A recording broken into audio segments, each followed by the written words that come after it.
Hello, guys, and welcome back to the Healthy Not Complicated podcast.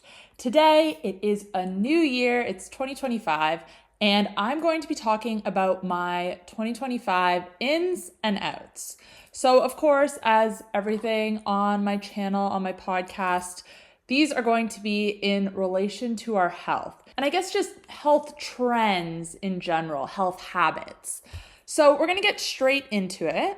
Everyone is going to have an in and an out, if that makes sense. So the first one that I have written down is in, being mindful of your blood sugar, and out is obsessing over it, which can also involve always wearing a continuous glucose monitor.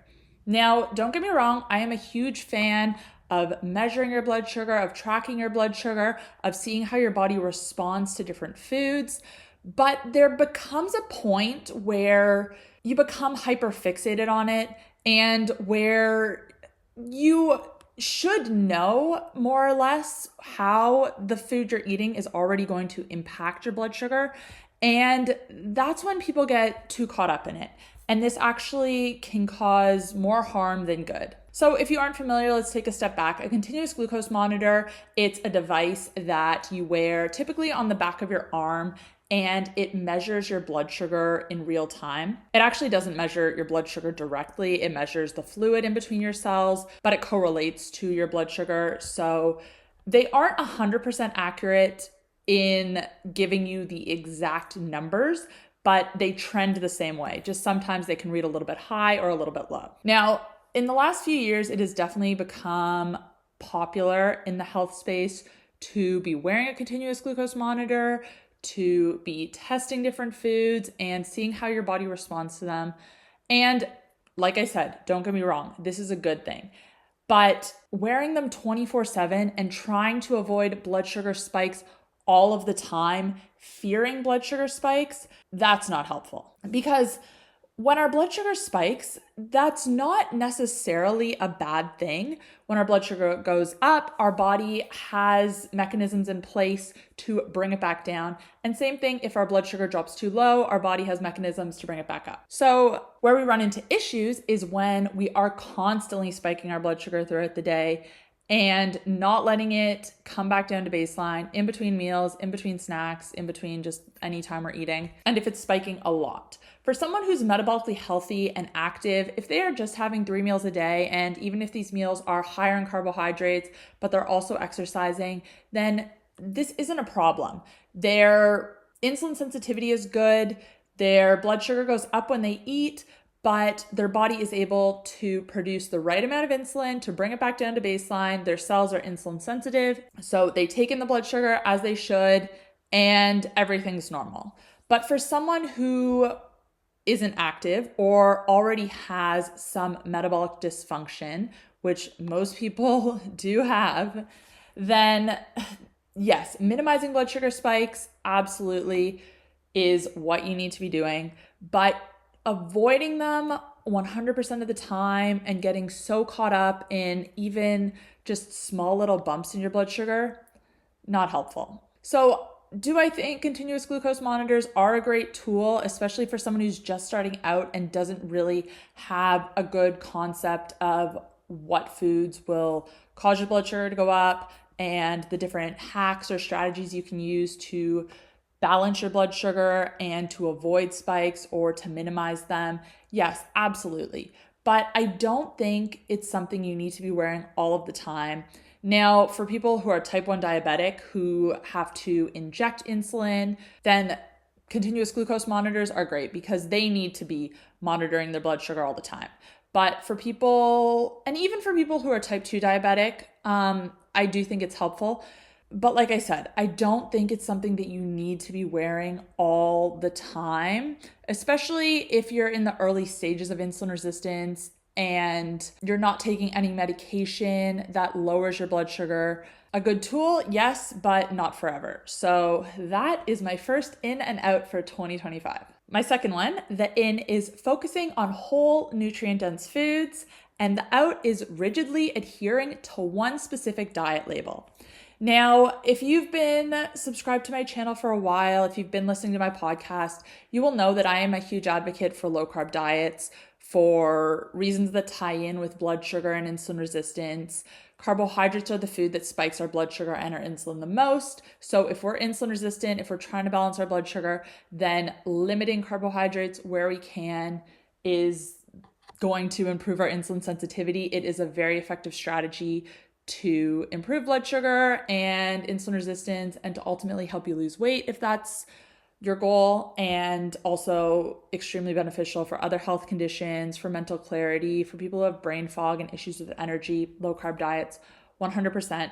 But I think getting caught up in labels like keto, carnivore, even animal-based, although it's a little bit looser, anything like this, I don't think is helpful. And I'm putting that on the out list for 2025 because I do think that having some structure to what you're eating and having some set of rules is beneficial for helping people stick to a plan and to reach their goals. However, especially with keto, I used to see this a lot. The keto police were a big thing. They probably still are. I don't get them as much on my channel anymore, but basically this was just people who were saying that food's not keto, there's too many carbs in that, you can't eat that many blueberries, that's not keto. That's not keto, basically their tagline. And I think everything needs to be put into context because, like I just spoke about with blood sugar, yes, you want to be avoiding blood sugar spikes as often as you can. However, once in a while, it's not the end of the world. And the same goes for the keto diet, for being in ketosis. You don't need to be in ketosis all of the time in order to get results. And I think a lot of people get caught up in, again, especially with keto, staying in ketosis, getting kicked out of ketosis. It can be more fluid than that. And especially once you've become more metabolically flexible and your body is able to switch between burning carbohydrates and fat for energy, then your ketones dropping, it's not that big of a deal. And also with carnivore too, because those of you who again have been around for a while, I used to eat a carnivore diet years ago, but I switched away from it. I did feel really good eating carnivore and eating only animal products. My digestion was great, my energy was great, my mood was great, all of that. But I found that because I don't have any autoimmune conditions or severe food sensitivities, that I didn't need to eat that strict in order to get results. And when I kind of switched to adding a few more low carb plants in, even just adding avocado at the start, I definitely had people who were saying, that's not carnivore, you're doing it wrong, you're messing up, you're not gonna see the same benefits. And that's not true in every scenario. For me personally, I can still feel just as good, including low carb fruits and vegetables in my diet, as I can eating a strict carnivore diet. And I think when we put ourselves in these boxes, it just becomes very, very stressful. And this is going to lead into one of the other ones. Maybe I'll switch to that one next. So the next one, the in, is cooking with healthy fats at home. So these are things such as ghee, tallow, olive oil, coconut oil, any fat that's solid at room temperature that comes from an animal source or from a fatty plant food like coconut oil is going to be the best for cooking. And the out is stressing over occasional vegetable oil when dining out. Now, I'm sure most of you know about how harmful vegetable oil is. If you're not familiar, vegetable oil is kind of a blanket term for seed oils. Anything that's labeled vegetable oil doesn't actually come from a vegetable. It's things like canola oil, soybean oil, corn oil, cottonseed oil, grapeseed oil, all from seeds, as you can tell. And if you see vegetable oil written on a label, it's going to be one of these oils or a blend of these oils. They are used frequently because they are inexpensive, they are flavorless, and they're flavorless because they've been stripped of all their flavor because they go rancid during the processing. So they're used almost 100% of the time, not 100%, they're probably used like 95+% of the time when you're eating out. These are the oils that restaurants are cooking with, again, because they are inexpensive. And also, going back to the old way of thinking where saturated fat is bad. These oils are high in polyunsaturated fat, which is harmful and inflammatory when you consume it in large amounts. You can't really get a lot of polyunsaturated fat from any whole foods. It comes from seeds and it comes from nuts, which we don't historically consume in large amounts. It also comes from fatty fish. But when we are getting this type of fat in from oils, we're consuming a lot of it all at once. And like I said, this causes a lot of inflammation. It contributes to insulin resistance indirectly and just a lot of other health conditions. So wherever possible, 100%, I recommend limiting vegetable oil and don't cook with it. Like there's absolutely no reason to cook with vegetable oil at home. Now, if you're eating out, I don't think it's worth stressing out over unless you're eating out like every single day. Then yes, try to cut that back a bit. But once in a while, if you're eating out with your family, I know some people will specifically ask restaurants to cook in olive oil. And if you feel comfortable doing that, then by all means, you can definitely ask for that. But the reality is that's hard to do. It's uncomfortable. And if it's only a once in a while thing that you're eating out, then I don't think this is worth stressing over. I used to be someone who was so fixated on vegetable oil and cutting it out completely to the point where I was like nervous to eat out. I would be so anxious.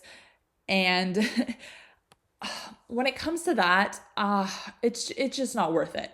So out for 2025 is stressing over the occasional vegetable oil.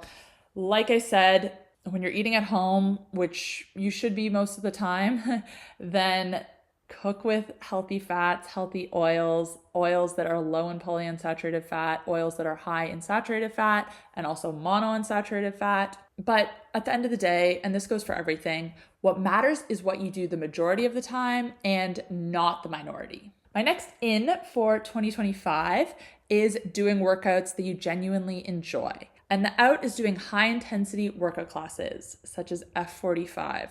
Now, I feel like F45 has kind of fallen off the map, but I know there are other similar gyms that are doing these high intensity classes that kind of push you going every day or 6 days a week or even 5 days a week. And these are so bad for your health. And especially if you're a woman, we benefit from high intensity training when we do it in short durations and infrequently. You only need to do one sort of HIIT style training class once a week, once every 10 days in order to get the benefits from that style of training. If you're doing it every single day, you're going to be spiking your cortisol a lot, and this is going to be counterproductive to your health goals, your health in general. Now, cortisol is not the enemy. I know there's a lot of talk online about lowering cortisol and whatnot, and especially for women and cortisol belly, all of that. Cortisol isn't the bad guy. When your cortisol is chronically high, that's when you run into issues. But we want cortisol to be high at some times. And this includes during a workout because that helps to fuel us, that helps to energize us, that helps to keep us alert. We also want a spike in cortisol first thing in the morning because same thing, energizes us, helps us wake up, keeps us alert. But if you are doing these workouts every single day, counterproductive. And like I said, especially for women. So I am really anti these gyms that do this. I see so many women who are going day in, day out, and I get it. It's good to sweat. You feel good afterwards. You have the endorphins, but long term, it's doing more harm than good. So I think that doing any sort of movement that you genuinely enjoy, whether that be a Pilates class, a reformer's Pilates class, even if you can just do a lot of walking or even some body weight exercises. Of course, strength training is fantastic and it doesn't have to be lifting super, super heavy. There are benefits from lifting weights at a lower weight and a higher rep range. But really at the end of the day, any movement you can get in is going to be beneficial. And if you enjoy it, you're more likely to stick to it. So your workout routine doesn't have to be perfect. You don't have to have a perfect split of like upper body, lower body, X amount of times a week. You don't need to do a set amount of cardio every single day, but just trying to move every day and doing something you enjoy, this is what's going to benefit you the most. My next in is understanding and responding to your body's hunger cues. And the out is practicing intermittent fasting just because. Now, intermittent fasting obviously has blown up in the last few years, especially like 16-8. This is a really popular style where people skip breakfast, they don't eat till 12, till noon, and then they finish their last meal at 8 p.m. and they fast again until 12 the next day. Now, intermittent fasting, obviously beneficial. I am a huge fan of it. But I think when people, again, this comes back to just getting so caught up in specifics and being perfect with it, this is, again, when it becomes counterproductive. I think in general, my in for 2025 is just being a bit more flexible and not following these health trends just because. I get a lot of comments and questions from clients and from viewers who ask me, or I guess they say to me, I really find it difficult to skip breakfast. Intermittent fasting is so hard for me. I'm hungry all morning and then I end up like binging in the evening or when I do have my first meal and they're like, I can't figure it out. I don't know what I'm doing wrong. Honestly, like if you have tried everything and if you're still hungry and if it's not working for you, then that's all there is to it. It's not working for you. And that's when you need to adjust and find something that does work for you, that you can stick to. Now, you still can incorporate some intermittent fasting even if you don't skip breakfast. You can stop eating dinner a little bit earlier in the night. And I actually prefer this strategy because it means that your last meal is fully digested by the time you go to bed, which is fantastic for your sleep, fantastic for your recovery. This is going to help you with all your health goals. So that is one option if you really find it difficult to skip breakfast. Now, the other part to this is there's some discussion about whether fasting is good for women and for female hormones. Now, my understanding from looking at the literature and researching this heavily is that if you have excess weight to lose, if you are a normal, on the higher end of normal or overweight or obese, then intermittent fasting does not have a negative impact on your hormones. However, if you don't carry a lot of body fat, this is when intermittent fasting can start to throw things off, where your hormones can get thrown out of whack, where it can mess up your cycle. So no, intermittent fasting isn't bad for women, but you just need to understand your body, your goals, how active you are. Of course, someone who's an athlete or working out every day, they're not going to have to intermittent fast as much in order to get the same amount of benefits, because a lot of the benefits that come from intermittent fasting you also get from exercise as well. And of course, combining these, even more beneficial, but there is a tipping point to when it's not beneficial anymore. And even if you are eating 3 meals a day, if you're eating in the morning, if you're eating in the evening, and you're eating lunch, avoiding snacking in between your meals can have a similar effect because it's allowing your blood sugar to come back down in between your meals, which is beneficial. So there really are just so many different strategies. And if what you're doing isn't working, or maybe it's working for you in the sense that you can skip breakfast, but you're not seeing the results you want, your blood sugar, your fasting blood sugar isn't coming down, maybe you're not losing weight, then that's when you need to adjust. So there's two sides to this. You can be doing everything right and feeling good doing it, but not getting the results you want. Or you can be doing everything right, but really struggling to stick to it. And in both scenarios, you need to adjust. My next in is staying properly hydrated. And the out is chasing arbitrary water goals. Now, I know drinking 2 liters of water a day, some people even try to drink 3 liters of water a day. I don't know where exactly this specific number came from. because it's very general, and the amount of water you need to get in a day depends on so many factors. Someone who lives in a hot climate, who's sweating a lot, who's active, is going to have to consume a lot more water, a lot more fluid than someone who lives in a cold climate, who isn't exercising, etc. So there's just so much variance here. And I really think that a lot of people end up drinking way too much water for their needs because they're just trying to hit this arbitrary number. And when you're drinking this much water, but you're not adding electrolytes, you're actually not hydrating properly. Your body needs to have the correct balance of fluid to electrolytes. And when I say electrolytes, I'm referring to things such as sodium, potassium, magnesium, calcium. These are all nutrients that are essential. And when we drink too much water, the amount of electrolytes goes down, or I guess the ratio between fluids to electrolytes goes down. And when this ratio goes down, that's when you end up having to pee a lot because your body is trying to flush out the excess fluid and get things in balance again. Now, if you hydrate properly and you add electrolytes into your water at least once a day, but you can do it more than once a day, depending again on if you live in a hot climate, if you're very active, etc., then you help to keep this ratio in balance. So if you're someone who is chugging the water, if that's one of your New Year's goals to drink more water, but you're finding you're having to run to the bathroom all the time, add in some electrolytes. Now, you guys will know that I'm a huge fan of Sodi. They are an Australian company and their electrolytes are fantastic. They are higher in sodium, which is an electrolyte that a lot of popular brands are actually lower in because of this misunderstanding of sodium and how much we need.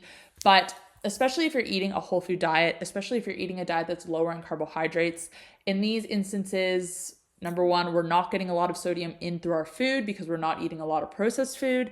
And number two, when we eat fewer carbs, our bodies retain less fluid. And when we lose this excess fluid, we also lose electrolytes. So because of this, we need more when we're eating whole foods and lower carb, and especially more sodium. And that's why I'm a huge fan of Sodi. I add it into all of my water I drink throughout the day. That said, it's summer here right now, and I am also an athlete, so I need to be extra hydrated. I lose a lot of fluid when I'm working out. But I think this is something that not a lot of people understand, and that's how to hydrate properly. And this kind of ties into my last one, which the in is staying active throughout the day, and the out is fixating on hitting an arbitrary step count. So again, with these arbitrary numbers, 10,000 steps a day, okay, it is good to have a goal, but in the past, I know personally when I've tried to aim for 10,000 steps a day, there have been days where I've been active in other ways. I've done a workout at the gym, but I wasn't necessarily walking around, or I've done a spin class or something like that. And I've still been trying to hit that 10,000 steps. I've been pacing around. Again, there's a tipping point where it becomes unnecessary. Let's just say that. So I think the best thing you can do is just trying to keep moving throughout the day whenever you can. I am a huge fan of taking a morning walk for multiple reasons. First off, when you're exposed to sunlight in the morning, this helps to sync your circadian rhythm. So this is going to help you sleep better later that night. So that just comes with being outside. Now, also, if you experience what is known as the dawn phenomenon, where your blood sugar does go up a little bit just before you wake up, again, this isn't a bad thing. This is your body trying to energize you, but taking a morning walk can help you to use that glucose and bring your blood sugar down a little bit. And also just movement in general. A lot of people were not moving enough. And that's where I think that 10,000 steps a day, okay, having some goal that can be beneficial. But I think there's a point where people are too focused on that specific number. And I think if you take a morning walk, even if you work at a desk or something and you stand up, you do a few squats, if you take the stairs, if you park a little bit further away, all of these little things I'm sure you've heard before, but they really do add up. And that's going to make a bigger difference than I know I used to. If I hadn't hit my 10,000 steps, I'd just be pacing around my house. And come on, getting those last 1,000 steps just pacing around, it's not going to make or break anything. But anyways, guys, I hope everyone has had a fantastic start to their year. And I hope that you found this video helpful. Just a few things I've been thinking about. And I guess a lot of these, again, revolved around people fixating on specific numbers, on specific labels. And I think that is my big out for 2025, is not being so rigid. Now, I want to hear from you guys. Let me know in the comments, either on Spotify or on YouTube, what is in for your 2025 and what is out. I love chatting with you guys in the comment section. Thank you so much for watching, and I'll see you next time. Bye, guys.